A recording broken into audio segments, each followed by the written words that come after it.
Good morning, everyone. Thank you so much for joining us today for our virtual client event. My name is Matt Evans, and I'm the President and CEO of CWB Wealth Management. I'm excited to be with you all virtually and excited for the day we can all do this together again in person. We trust that day is not too far away. In the meantime, we remain focused to create engaging virtual experiences like this one, and I do thank you for giving us all a reason to put on a tie and our business attire today. We hope you enjoy the discussion this morning as we aim to provide timely and useful insights to help you untangle the forces driving financial markets around the world and conquer the wall of worry. Before we begin, I'd like to start the meeting with a land acknowledgement. I'm joining you today from the place currently known as Edmonton and historically called Beaver Hills House or Amaskwachie-Waskahikan within Treaty 6 territory. This is an historical gathering place of many First Nations and is part of the Métis homeland. We acknowledge that this group of us today is coming together from across the many nations, treaty lands, settlements, and unceded territories of what is currently known as Canada, and we recognize that we are all treaty people. We each have the responsibility to uphold the nation-to-nation agreements from which Canada grew, and to continue to renew our relationships and move toward meaningful reconciliation. Here is where we begin, and we will walk forward with open hearts and good intentions. I'm going to introduce today's presenters in just a moment, but first I'd like to say a few words about our firm. CWB Wealth Management is a proud member of CWB Financial Group, headquartered in Edmonton, with wealth offices in Vancouver, Edmonton, Calgary, Toronto, and Montreal. Our legacy of private wealth advisory services goes back to 1939, to the founding of Leon Fraser and Associates. Across our brands, we now manage more than $8.5 billion of private wealth assets on behalf of our valued clients, with another $2 billion of assets under advisement within our TE Wealth Indigenous Services channel. Through our staff of 200 professionals and 40 private wealth advisory teams, we are proud to provide professional investment management with exclusive access to proprietary strategies and third-party solutions, alongside sophisticated financial, tax, and estate planning, asset protection strategies, and risk management. This morning, I'm very pleased to welcome our clients to this event. Due to COVID, this is my first client event at the helm of the firm, and it is truly a privilege to be here. To the clients of CWB Wealth Management, CWB McLean & Partners, TE Wealth, including Doherty and Bryant and TE Wealth Indigenous Services, and Leon Fraser and Associates, we are grateful for the trust you have in us and grateful for your time this morning.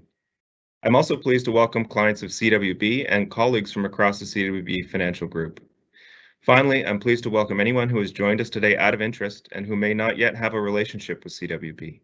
We're glad to have you, and we hope you all enjoy the event. With that, I'm going to introduce the investment management team on the next page and today's presenters. Here on this page, you see the full depth of our investment team, led by Scott Blair, our Chief Investment Officer. We have a very strong team with experienced talent covering Canadian, US, and international equities, as well as sovereign debt, investment-grade corporate bonds, and other credit products on the fixed income side. Moving to the next page, Scott Blair will present today on conquering the wall of worry, and other members of the team will join in for Q&A to respond to questions solicited in advance, as well as questions submitted live during today's event. You're going to hear from Gil Lamont, Senior Portfolio Manager, Canadian Equities, Malcolm Jones, Senior Portfolio Manager, Fixed Income, Rick Palombi, Director of Research for International Equities, and Saket Mundra and Liliana Svetkova, who co-manage our US equity strategies. Scott's presentation should run just under 30 minutes, after which I'll join back in to moderate the Q&A. So that's about enough for me for now. With that, I'm very pleased to turn it over to Scott Blair. Thanks, Matt, and thanks everyone for joining us this morning. It's great to be actually speaking to our clients in this venue. Last time I think that we did something like this was almost exactly 2 years ago in Lethbridge, and it was always a great event down there, and it's great to be back speaking. Although that 2 years, I must say, seems like about 20. COVID years are a little bit like dog years. So I tried to start my presentation with some key takeaways, some of the conclusions up front. If you don't remember much about this presentation, I hope you take these 3 things away. So the first thing is not to lose sight of the big picture. There's a lot of noise out there. There's a lot of chatter, a lot of media attention around what's going on globally in the economy. And, you know, it's easy to get caught up in that. But what we're really seeing now is very strong economic growth. 2022, we're expecting to see 4% GDP growth in Canada and the US. And for context, that's double what we saw pre-COVID when we were running at about 2% in Canada and the US. So it's very strong growth, and that's good for the stock market. Expression the wall of worry, that's a very common expression in the investment world. And really what it means is that the market is always climbing a wall of worry. There are things that we need to be concerned about that are out there, and the market always has to climb that wall. If you think back to 2018, we were concerned about tariffs against China, Trump tariffs against China. We were concerned about things like interest rates rising. If you go back even further to 1999, we were concerned about Y2K, and the market had to climb that wall. So some things like Y2K seem a little bit silly today, but they were very real concerns back then, and we're always climbing this wall of worry in the market. Today, the big issue is COVID. It's driving all of the worries that are out there today, and we'll go through them. We'll go through 8 of those worries. And the last point I'll make on this slide is that things are changing really quickly. It's unprecedented times that we're in. Things are changing much quicker than usual. Today's presentation reflects our views now. In 3 months' time, we may have different views. It's very hard to manage day-to-day basis. You have to look through to the longer term. So as an example of that, 18 months ago, we had a price of oil that went negative, and today we're concerned about surging oil prices. So things can change very quickly, and it's important to have a plan to work through it. Okay, so I got 2 things I want to talk about before we start talking about the wall of worry. So the first thing is taking a look at where we've come from. If you had $100 invested in the stock market, and we have the US, Canadian, and international markets here, if you had $100 invested at the start of 2020, that $100 would have been worth less than $70 in March of that year. We had a massive sell-off in the market, and it was painful. It was painful for everybody. You had 2 choices in March last year. You could have sold out of the markets, or you could have stayed invested. And if you had a plan, your advisor was likely telling you to stay invested, to ride it out, to stick with your plan. Had you stuck with your plan, you'd now have 120 to 140 if you were invested in the stock market. So it's very important. We can't predict where markets are going to go, but if you're invested in the stock market, the key is time in the market. Stay invested. If you'd sold out in March, you're at $70, you can't regain that capital. The market's already run. So stay invested and stick to your plan. So we got to say a few words about where we're at with COVID, with the pandemic. We've had 3 waves so far globally. This is a chart of pandemic waves. So basically, the red line is the 7-day average of cases globally. And you can see we've had 3 waves globally now. Unfortunately, on the right-hand side, the chart is turning up. We have another wave that is coming. Europe is in a pandemic wave now. COVID is a big issue in a lot of those countries. And it's not surprising that we'll likely see another wave here. Last year around Christmas, we had a pretty bad wave. Right around the holidays, Thanksgiving, everybody's out doing things. This year we have the vaccines, which are certainly helping, but we're also much more open up. So expect that we will see the case counts rise. Hopefully hospitalizations won't rise accordingly, and the vaccines will do their jobs.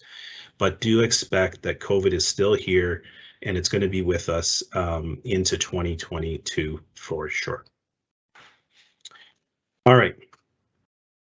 What's on everyone's mind? Number one, 100% is inflation.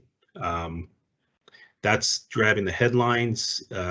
We see headlines that say inflation rate the highest it's been in 30 years.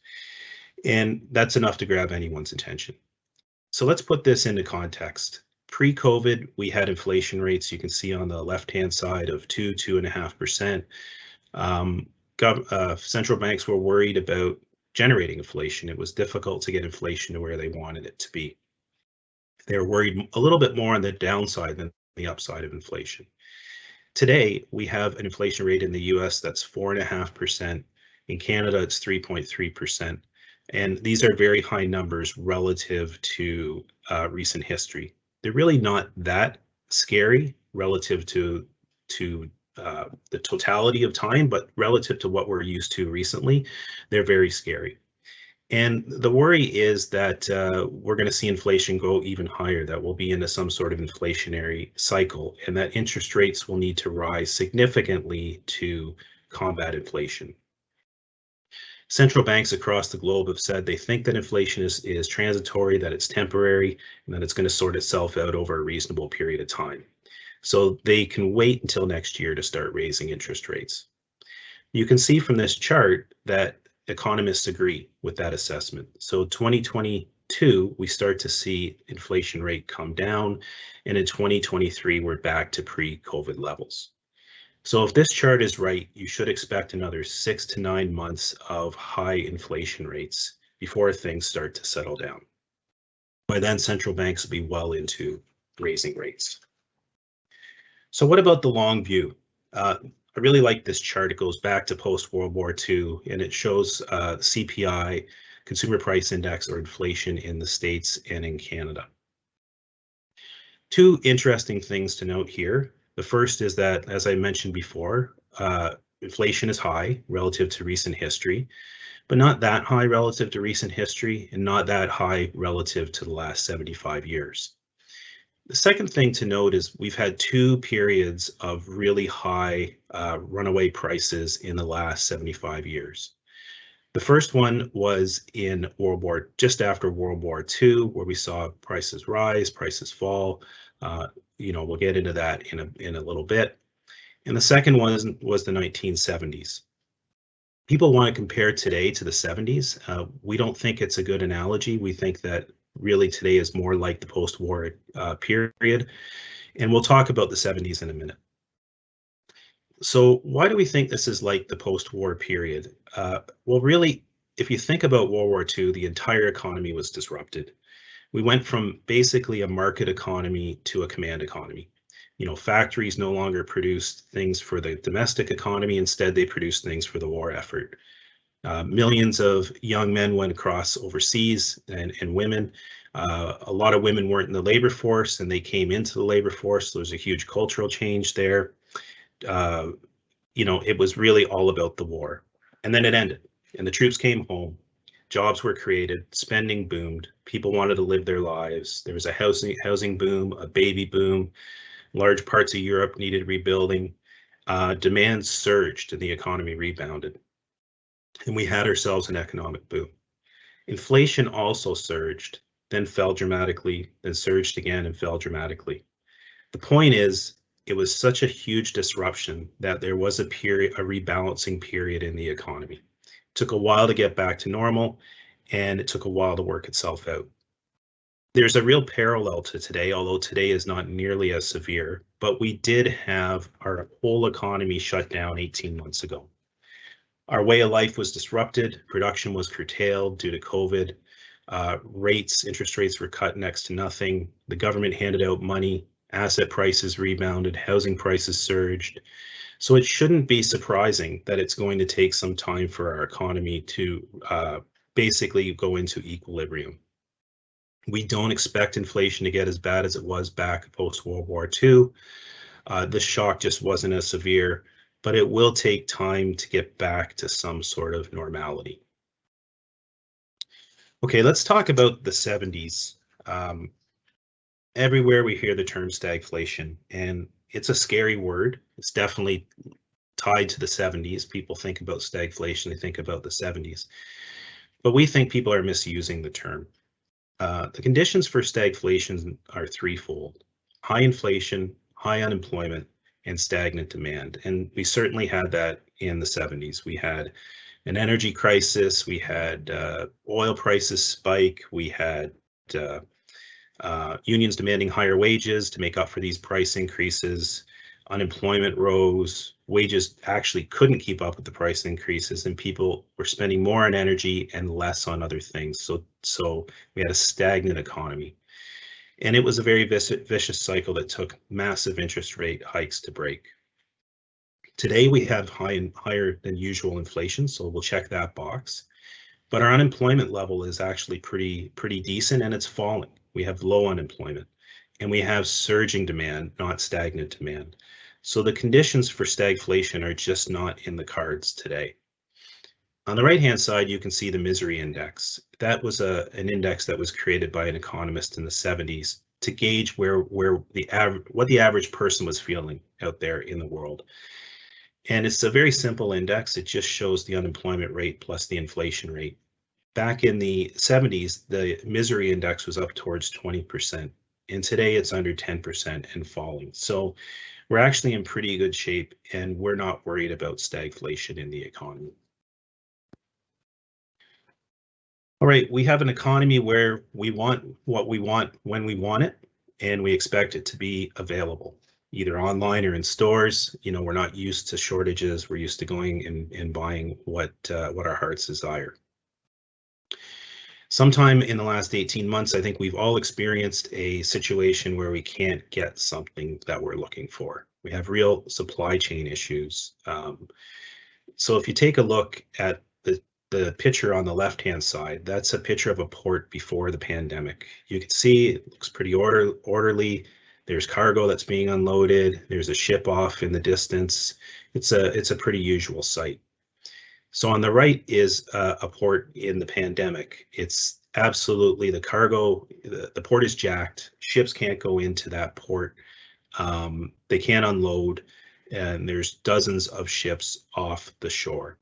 So we've got right now down in LA, Long Beach, the very busy port on the West Coast. There's 80 ships that are offshore. And that might not sound like a lot, but with only just over 5,000 container ships globally, 80 is a big number. The estimate is there's $30 to $40 billion worth of goods sitting on those ships. So we got in this situation because of course, COVID. Some ports have had to shut down because of COVID outbreaks. That's forced ships to reroute to other ports. There's a labor shortage that's made unloading ships more difficult. There's a trucker shortage, so trucking it away has been difficult. And that's also caused a spike in prices in shipping as well. So some ships are actually going back to their home port with empty, with nothing on board, and that's causing additional delays. The whole system is just in a bit of chaos. It's totally disrupted. So we don't actually think this is really a supply chain issue. The disease is demand, an issue is just a symptom. So we've pumped, as I said earlier, just an unprecedented amount of money into the economy. And we don't have anywhere to go with that money. We can't go on vacation, we can't go on a cruise. Until recently, we couldn't even go see a hockey game. So that money instead is going to buy stuff. This chart above shows retail sales from the end of 2008. You can see that there's a line there that goes up to the right, a trend line that moves up to the right that represents a steady rate of growth in retail sales. So usually, let's say retail sales average 3 or 4%. It's a pretty even up line. Things run a little hot as per the gold line, or a little bit cool, but it's usually pretty steady. So this happened until COVID, when we basically didn't buy anything and the whole economy shut down. Then when it opened up, we just went crazy buying things. So you can see that our supply chain just can't hold up to this level of demand in the economy. It has spiked so high, and it's just not built for it. So again, this is that idea that there's these disruptions in the economy, and it's going to take time for us to work through it. We think that this excess spending on retail sales, on goods, will start to peter off once we're fully open. People will go back to spending on experiences, vacations, those kind of things, and they'll quit buying patio furniture and fridges and whatnot. So this will take care of itself, but again, it's going to take time. Okay, one of the worries that we are concerned about are energy prices. They've spiked up a lot. You can see oil prices up 67% this year. Coal, which is still in heavy use in some countries, and natural gas have also doubled. Energy prices are like a tax. You can cut back on the amount you use, but there's only so much you can cut back. And every dollar you spend on gasoline is a dollar you can't spend elsewhere. For instance, that was part of the 70s show for sure. So usually the cure for high energy prices are high energy prices. When prices rise, drillers drill more, miners mine more coal, and then there's a glut, prices fall, and then they cut back on production, and then prices rise and they add production, and it's just a cycle that repeats and repeats and repeats. This time around appears to be different, and that's because of the move towards renewable energy from fossil fuels. We have a great quote here from the CEO of Pioneer Natural Resources, which is an energy producer. Part of this quote, I'll just read it here. All the shareholders I've talked to said that if anybody goes back to growth, they will punish these companies. So public companies care about their shareholders. Obviously, they care about their stock price, and shareholders are telling oil and gas companies not to produce more. If you produce 30,000 barrels of oil a day, don't try to produce 40 or 50. Stay at 30 and give us back the cash flow in dividends or stock buybacks. So usually the demand or the supply response we see from our energy companies is just not happening in the same way that it's happened in the past.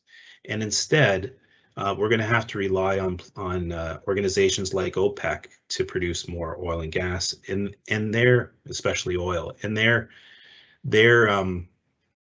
capacity to do so. Their incentives are different, right? They want to keep high prices high as they can, rather than a balancing of the market. So we could see sticky prices. In fact, we think we'll see prices that are going to be more volatile over the next 30 years as the energy transition to renewable happens. It's going to be a bumpy road. We don't necessarily think oil is going to get a lot higher from here. It's $80. This seems like a good price, and part of this price increase has come off a very low base. We've had oil of $100 or more. We had oil averaging $100 just 6 or 7 years ago. $80 a price that we can still grow with in the economy, but do expect more volatility in the oil price. All right. Today, when governments want to print a lot of money, they don't turn to a printing press. They instead do quantitative easing. And what that means is they go into the market and they buy securities, usually bonds. This keeps bond yields low and adds liquidity to the market. Of course, they also can lower rates and inject liquidity that way. Today, we have both low rates, rock bottom rates, and quantitative easing. This party can't last forever. Especially with inflation running hot, central banks will have to increase rates, and they've signaled that they're going to next year. So what that means is what they'll start to do first is taper back on quantitative easing. So instead of buying, $100 billion worth of bonds, they'll buy 70 billion and then 50 billion, 30 billion, whatever the number may be. So what does the market do when governments start to take this liquidity away? We can look back to 2013 and see, in 2013, Ben Bernanke was the chairman of the Fed, and he hinted at tapering, which is basically starting to take the liquidity away. And the markets immediately sold off 6%, but then they rallied back 7% not too long later. In 2013, when he actually started taking tapering, the market sold off again and then rallied. By the time he was done at the end of 2014, the market was much higher. So why is that? Why did the market rise even if rates and liquidity were coming out of the market? Well, the market is fine with interest rates rising if the economy is strong. That's the key. If rates are rising and the economy is weak, we got a problem. But if rates are rising because the economy is strong, then the market can persevere that. It can climb that wall of worry. And that's the situation that we're in right now. Okay, the markets have really risen on very strong earnings growth. Companies are making record profits, and profits are what drives stock markets. When profits fall, markets fall. When profits rise, markets rise. That's a pretty simple guide to the markets, but overall that tends to be true. With inflation rising, we have a lot of questions about whether companies can work through these rising input costs. Although every business is different, and we have a lot of business owners on this call, and we receive a lot of questions about it, what we've seen in the public markets, at least, is that higher costs haven't necessarily meant lower earnings. This chart shows the producer price index minus CPI. So basically, the prices of that producers are paying over and above the inflation rate that's out there. And you can see that that black line, black solid line, that is that PPI minus CPI. You can see that it's often above zero. The green line or dotted line are operating earnings. And you can see that even when costs are rising, the operating earnings are rising as well. Again, it's because costs tend to rise when the economy is doing well. When the economy is doing well, a lot of companies can pass those price increases, cost increases onto the consumer, or they're making a lot of money and they can invest in productivity items, like they can buy new machinery, another factory, they can invest in productivity. When prices are falling, when they don't see a lot of inflation, that's usually because the economy is doing poorly. And when that happens, their earnings fall because there's no pricing power and there's no demand. So rising prices are not necessarily a bad thing for public companies. So we think that earnings will continue to rise next year. They won't rise as high as they did this year. It was an incredible growth rate off a very low base, but we do see good earnings growth next year as well. And that's positive for the stock market. All right, markets are at all-time highs. It must be time to sell. Valuations are something that is always concerning. Valuations are a really terrible tool to use to determine whether it's time to sell the market. But we would actually argue that valuations are not that expensive. If we look back in history, you can see the blue line and the gold line, Canada and international, are actually at reasonable valuation levels. This is the price to earnings ratio forecast out 1 year. So the next 12 months, what the market's trading at. Pretty reasonable level, not too expensive, not too cheap. Remember, interest rates are low, and low interest rates tend to mean higher multiples. So we're not too concerned about that.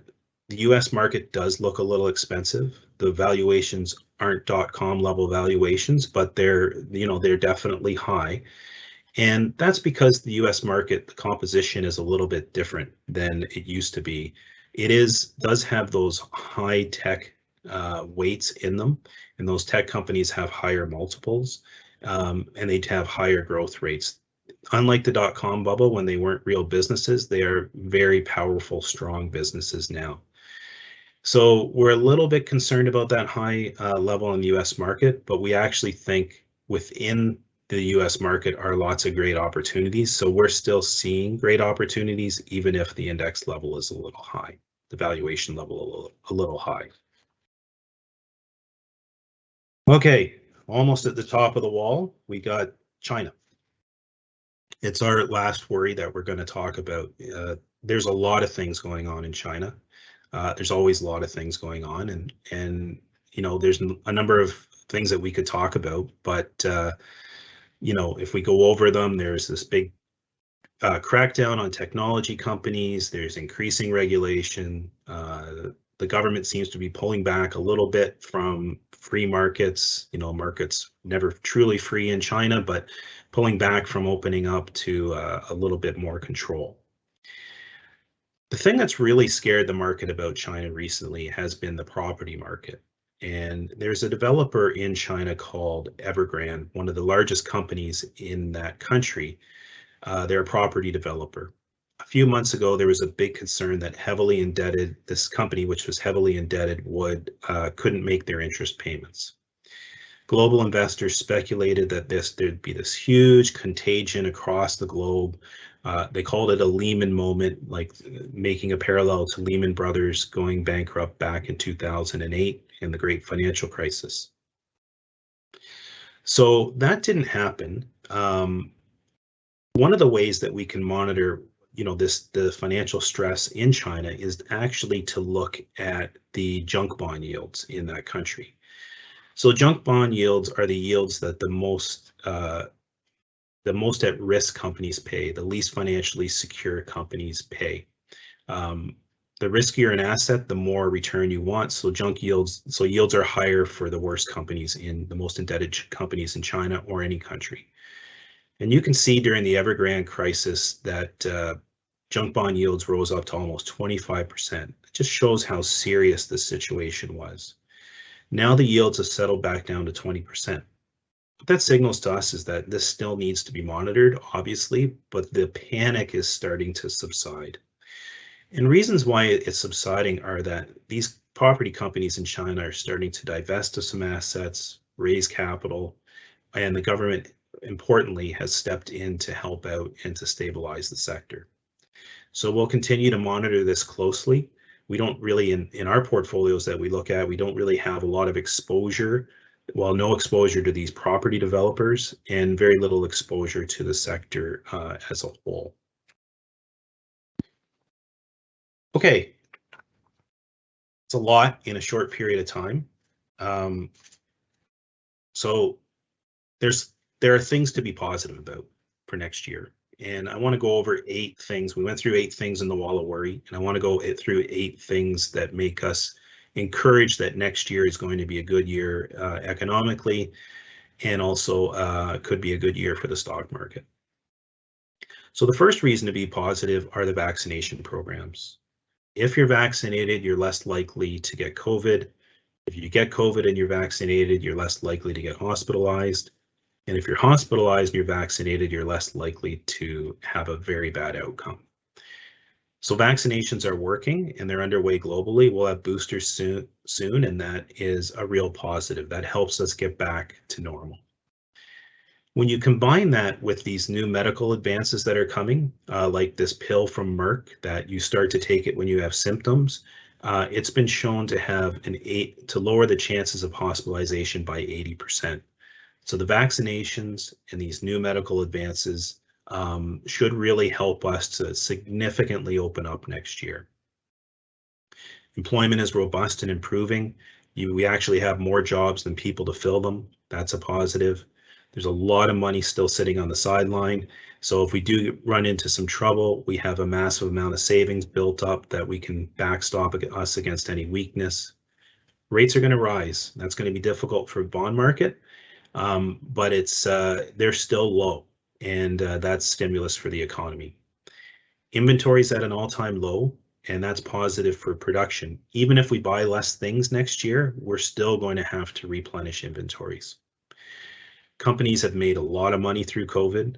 It is such a wild situation from what we thought it would necessarily be 18 months ago, but they've made a lot of money through COVID, and they're going to start spending that money on capital expenditures, new factories, new equipment, those kind of things.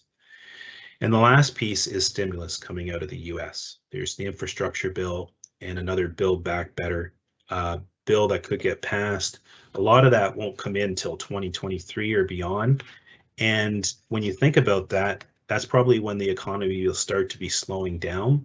So that could help to actually extend this cycle even past 2022.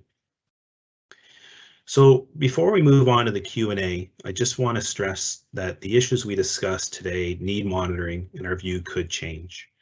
But right now, we think the issues are manageable, and there's a lot of things to like about the economic backdrop that we see going out the next year.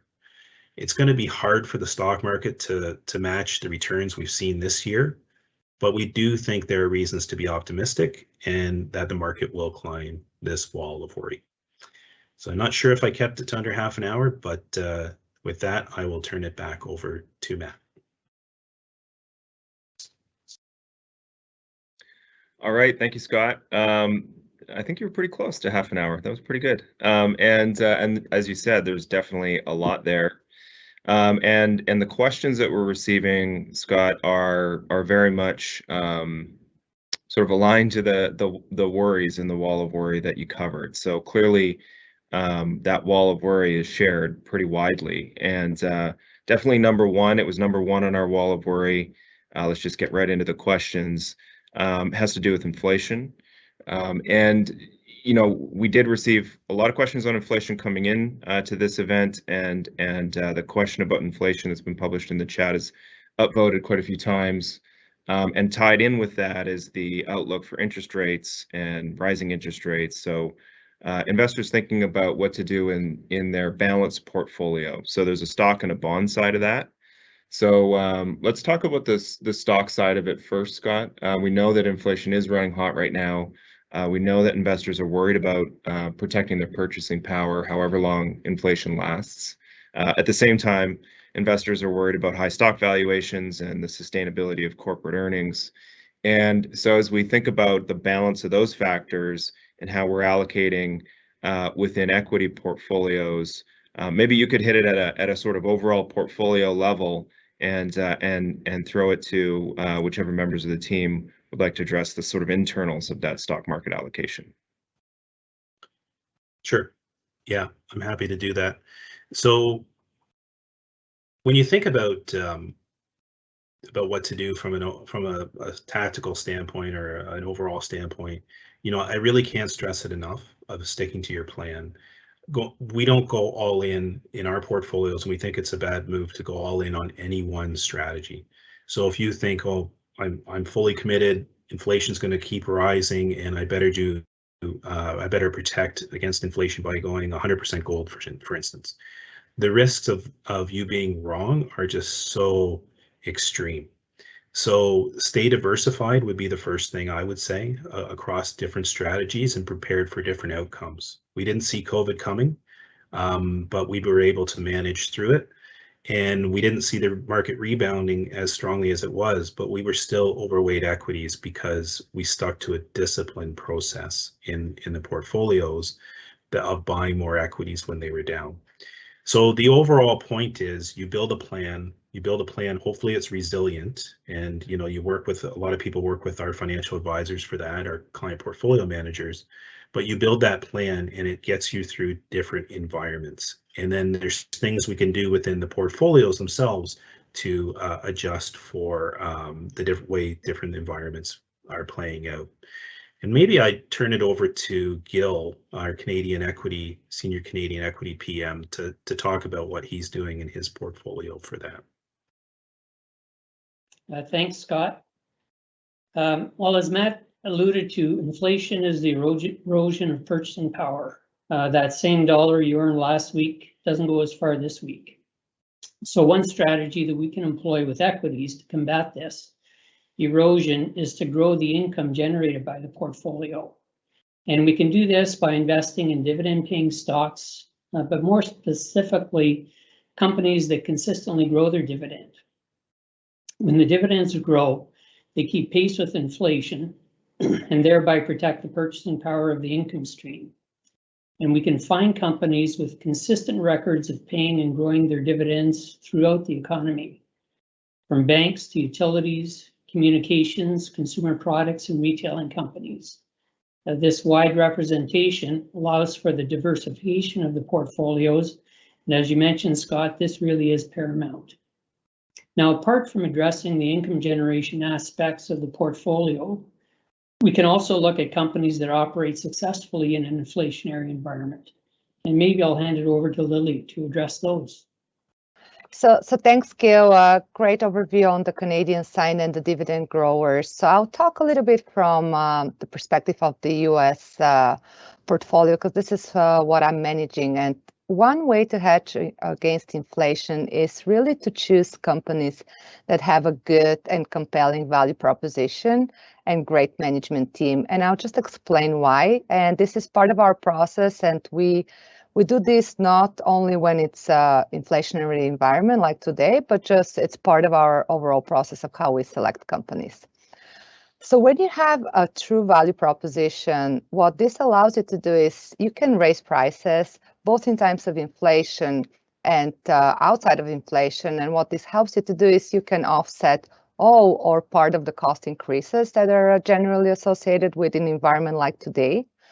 So heading into this earnings season, we're kind of almost over. There was a lot of worry around the significant increase in transportation costs that Scott talked about, and also other costs. But the company, on average, actually managed to keep their margins flat, and in some cases, even increasing them. And they were able to do so by raising prices, and some of them were actually able to cut other costs. So a good example of that is a company that reported today was Deere in the US. So they reported results and they announced they were able to increase prices by 7% without experiencing a demand destruction. Other companies I can think of in the US, and US is full of those like companies that we all know about, such as Nike or Apple. So they've built these great brands over the years, and they usually have no problem raising prices in all times. And the reason for that is people just generally love their products, and even after the price has been increased, they still see a value. So again, value proposition is important, but also wanted to highlight the huge importance of having a good management team. And in tough times, those good management teams really stand out. So I'll just give you an example of something that Scott talked about, and that was around the supply chain bottlenecks. So a big impact on that was expected to be felt in the retailers. And in the US, what some of the retailers have done is actually deciding to take that part of the supply chain more internally. And so they actually charter their own container ships, because this Q4 is the most important for their earnings. The holiday season is the most important. And so they wanted to make sure they have good inventories in place. And just finally, to wrap it up on that side of the things, there are companies you can invest in, such as the payment companies, let's say Visa or MasterCard. They straight out benefit from price inflation, because the way they make money is actually they're charging a percentage of a transaction. So when that transaction is priced for inflation, they actually make more money. So again, we feel pretty comfortable in the US with our positioning today, and we have great companies that we think will be able to withstand that inflationary pressure. And so on the valuation side, I actually will pass it to Saket, and he'll talk a little bit more about how we feel about the valuation of the stock market. Hey, Lily, thanks for that. So Scott spoke about valuation quite a bit, and like we saw international markets, the Canadian markets, as well as the US markets. And they were all trading at varied levels. What I want to highlight, though, is when we look at valuation, these are averages. Not every company in the index or in the market is trading at the same valuation. Some companies are really expensive, and there are good businesses that are not as expensive. And that's where we try to invest. That is what we try to do in terms of stock selection. Number two, there is a lot of comparison from, especially in the US markets, from the era of 2000s, the tech bubble, where people talk about how the markets were as expensive back then and now are equally expensive. Wanted to highlight two things which are very different today. So number one, valuation is a derivative of growth and the returns that these companies generate. And what we know today compared to 2000s is that all the tech companies, or a lot of companies back then, were not generating any profits.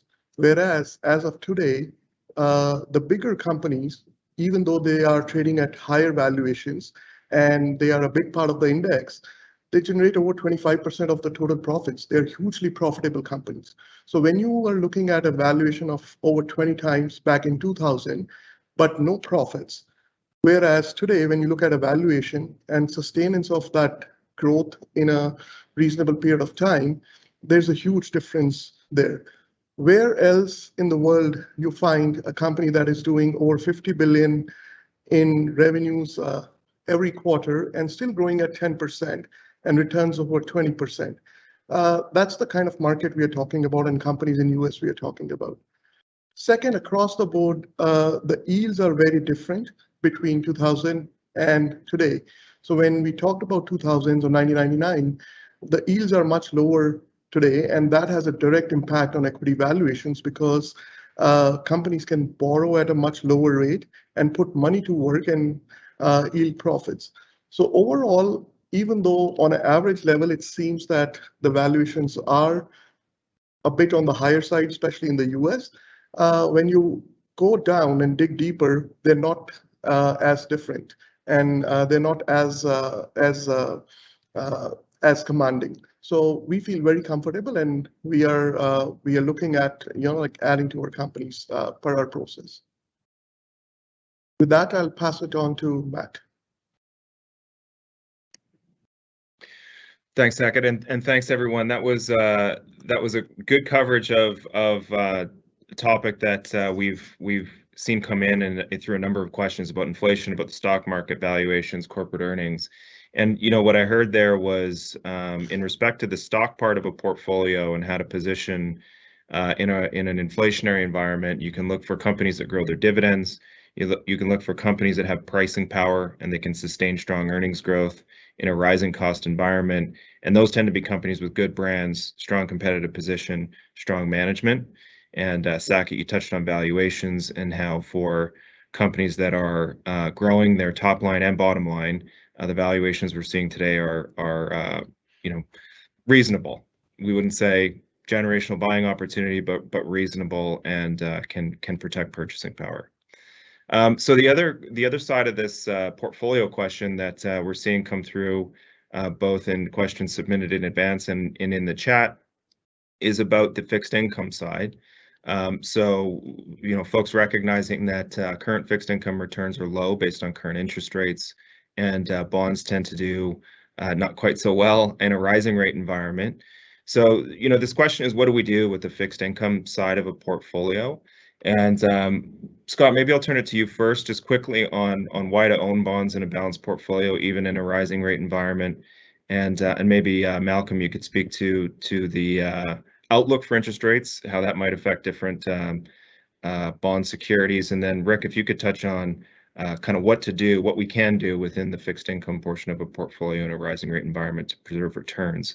I'll ask everybody to keep it short. We've got 10 minutes left, and we've got a number of other questions in the chat. So over to you, Scott. Yeah, bonds provide stability, capital preservation in the portfolio. They generate income. They're not highly correlated with equities.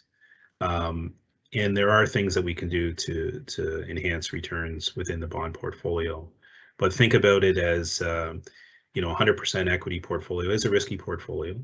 And it has a lot of volatility. So the bonds add that stability to the portfolio. The way we deal with it in balanced portfolios, and we think the risk return is better for equities. We'll go overweight a little bit, but we won't sell out of the bond portion of the portfolio. So maybe Malcolm, you can add a little context about some of the things you're doing. Sure. There we go. Now I'm live. All right. Terrific. Thank you. So let's look at our forecast of where rates are going. Certainly, when we look at the central banks, Canada, US, UK in particular, have all been telegraphing that their QE programs are coming to an end. That is, they're no longer going to be buying an increased amount of bonds, and they've also been telegraphing that once their QE programs are finished, they're going to be looking at raising their bank rates. Certainly, when you look at the expectations in the market, we're seeing bank rate increases. That is the rate that the central bank offers to the public banks is going to be increasing in the UK, possibly starting as early as January or February, Canada soon after that, and the US possibly by early summer. Regardless, we're saying, yeah, rates are going to be going up. How do we deal with that? Certainly it puts a headwind in front of a fixed income. And one of the things we want to do is try and lower our exposure to interest rate movements. Scott talked about not putting all of our position in a single bet. So we're not going to say everything's going to be a low-term bond. There is going to be some spread, but overall, the portfolio does want a lower duration, or if you will, a lower exposure to interest rate movements, and we can make that adjustment. One thing which we will notice in a rising rate environment, as coupons come in, we're reinvesting at a higher interest rate. I know we want to keep these comments short, so I'm going to turn it over to Rick right away, and he can go into some of the more details. Malcolm. Well. Yes. Just before you turn it over to Rick, how many rate increases are we expecting in Canada next year? Sure. Currently, the forecast is for 4 rate increases, which would be 1%. In Canada, the rate increases tend to come in 25 or in quarter point movements. In the US, we're probably looking at 2. Britain is, again, probably 3 or 4 over the course of the year. In Europe, probably we may get 1. We may not even get that. But so in Canada, 4. Thanks, Malcolm. Sorry, Rick. No, that's okay. That's okay. Very interesting. So, yeah, I guess the problem with fixed income is what it says. The income is fixed, and therefore, you know, when you're getting into a situation where you get rising rates, you get, you know, what Gil mentioned, which is you get your erosion of purchasing power. So in equities, you can handle it with rising dividends. In stock and bonds, sorry, because it's fixed. What do you do? Well, we have a few strategies I think that are interesting in terms of, you know, having actual bonds that are floating rate, so they actually improve the income as interest rates move higher. There's real return bonds that are linked to inflation, so as inflation moves up, you're protecting your purchasing power.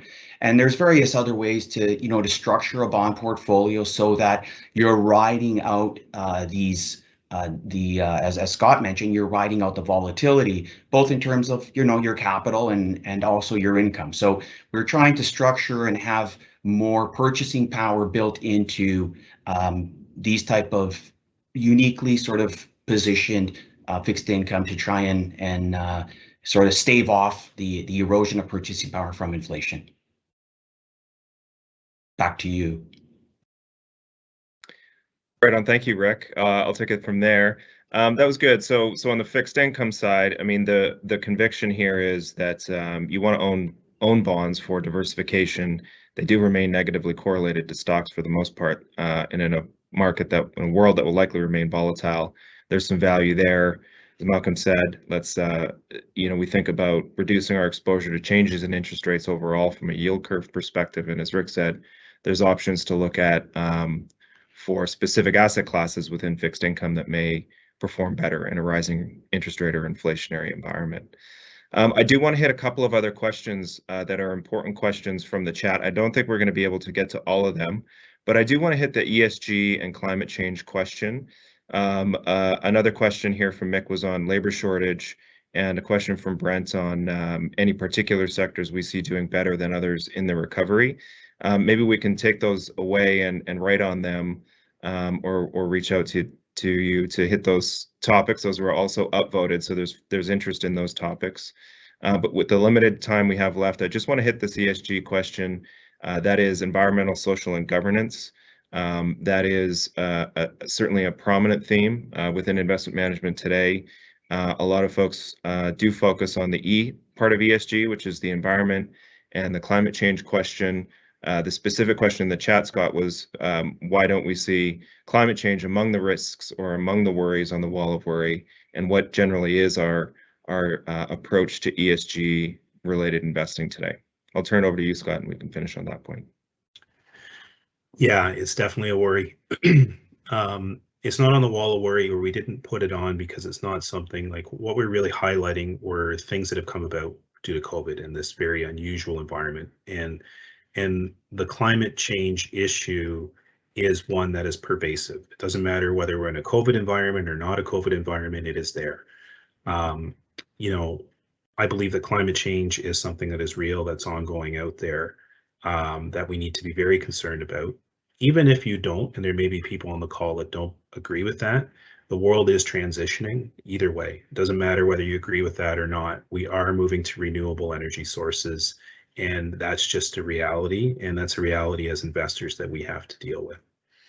So we take it very seriously. We've been looking at ESG factors. I know I've been looking at ESG factors all of my career. It's only recently that this whole industry has put an acronym around it and is extremely focused on it. So we're not a signatory of an organization called United Nations Principles for Responsible Investing, but we're in the process of becoming one. And really what that means is that you're committing yourself to integrating these things into your investment process. So we already do that, but we will actually put it down in writing and commit to it through the PRI. We don't envision divesting of fossil fuels. That's a route that some companies are going. You know, there's good investment opportunities in them. Instead, we'll look to engage with companies. We'll look to monitor how they're making progress against their climate goals. Those kind of things. That's how we envision. That's how we envision our view on the E side. We do own some renewable companies within our portfolios. Our portfolios actually score pretty high on ESG ratings as well. We take social and governance just as importantly. Governance, we really take a look at from a, what is management doing? What are their incentives? What's the board like? What's the diversity? Those kind of things. We've always taken a very high importance to that. And then on the social side, we really care about the company's policies, where they do business. You know, if you're the only company out there doing business in Libya, you got to ask yourself why. Is that something that you want to invest in? So we take all three of ESG very seriously within our process, but there is this is a really big issue, and it's something that we'll have a lot more to say about as we go into 2022. All right, thank you, Scott. I do hope that does reflect this sort of thoughtful approach that we are taking to both ESG investing and climate change, and the whatever personal views we all may hold on climate change. There is certainly an impact economically from adjustments being made today and transition, and capital is flowing based on that transition, and we want to be alive to that and conscious of the risks and opportunities. And as Scott said, we are committed to sign on to the PRI, Principles for Responsible Investing. So that's another approach we're taking on ESG. And with that, folks, we are at the top of the hour, and I do want to be respectful of everyone's time this morning. So I will thank you all for attending this morning. It was great to have you here. We do look forward to doing this again in person in due course, and thank you for being with us virtually this morning. We will call it a meeting there, and thank you all. Have a great day and a great rest of your week.